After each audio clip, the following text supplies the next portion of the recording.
ঠিক আছে তাহলে বাইৰে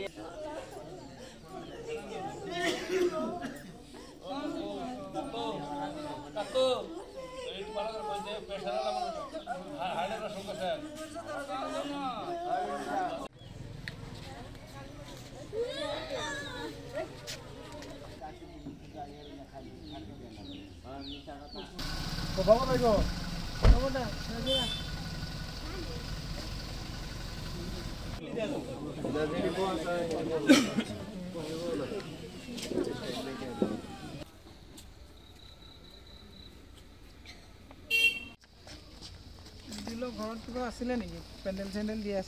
ক'বলৈ ভাষাই নাই একচুৱেলি। মই যেতিয়া মৃদুলৰ নশ্বৰ দেহ GMCত দেখিলোঁ, সেইটো এটা বেলেগ পৰিৱেশ। আৰু এতিয়া তেওঁ পৰিবাৰ আৰু কণমানি দেখাৰ পৰিৱেশটোৰ লগত কম্পেয়াৰটো বেলেগ বেলেগ ধৰণৰ এটা পৰিৱেশ। তাত পৰিৱেশটো এটা বেলেগ, ইয়াত আহি পৰিৱেশটো বেলেগ। তেওঁৰ পত্নীয়ে আজি হিয়া ঢাকৰি কান্দিবলৈ ধৰিছে যে মোৰ এই ল'ৰা ছোৱালী দুটাৰ দায়িত্ব কোনে ল'ব।